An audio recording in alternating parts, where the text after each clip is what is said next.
What's going on, everybody? Jordan. And that's me. I'm not yelling at someone named Jordan, that's me. Just bringing you this video on the Circuit de Catalunya with the Lotus E21. This is the Grand Prix car. And before I go any further in the video, I want you to know that this gameplay is beyond horrendous. It is my very first attempt at racing in manual mode, so shifting the gears myself. I've never done it before in this game. I have attempted in some previous driving games, maybe a few times, but this is never something that I've been interested in, mainly because it just seems like an added thing to focus on. And quite honestly, this race right here is the exact reason why I never did this. I had a just deep down fear that this is exactly what would happen if I did this. So the reason I did this is because I've been playing the multiplayer a lot, and I basically run into people where I race clean laps on tracks that I know very well. I'm level 255 or something, so I've played quite a bit. I've played quite a bit on all the tracks and played a lot of races, and I'm fairly high ranked, and I feel like I'm pretty good at the game. But the thing that I've noticed is that I'm not able to come within even a few seconds of some of these guys that I race against. Some of these better guys I race against, they're like 4 or 5 seconds even faster than me per lap.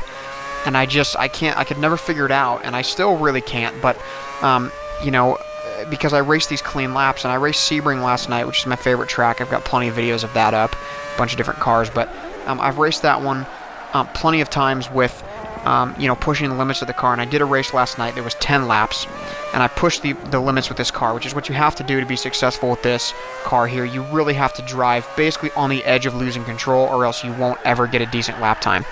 And here I am just spinning out like a total madman. I can't get back on the track. When you're in auto mode, you just press the left trigger for the brake, and once you stop, you let off it and press L again, and it will put you in reverse. And I couldn't figure out how to get in reverse here because I'm in manual. I mean, I know how to get to reverse, but I thought it would work basically the same, but it did not. So, but I raced on Sebring, and I pushed the limits of the track. I literally took every single turn.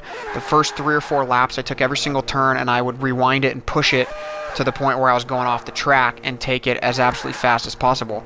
And what I noticed was that, you get to a point where you can't go any faster, basically. And I feel like I'd reached that point, and I got ranked 1400 on Sebring, but, the guy in first was like 7 or 8 seconds ahead of me or something like that. And I just thought, I don't know how I could possibly ever make up that much time.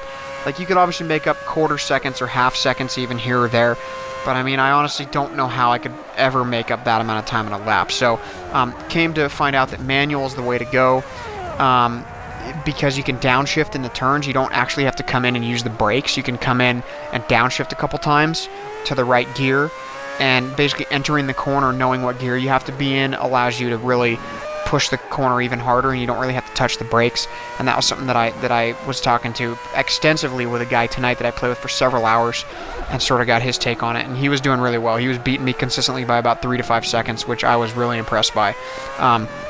So I'll leave you guys with the rest of the video.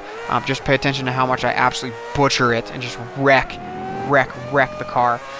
Make sure you guys subscribe if you like my videos. I do have a good variety on my channel now, so make sure you check those out. A bunch of different cars and a few different tracks. And then I do have some Call of Duty videos that I upload also. So thank you guys for watching. Make sure you subscribe and check out my other videos. Pass it along if you like my stuff. I'd really appreciate it. It really help get the word out, guys. I'll leave you with my just ridiculously horrible, just absolute disgrace to this car for the rest of this match. So thank you very much, guys. I appreciate you watching. Stay tuned for more.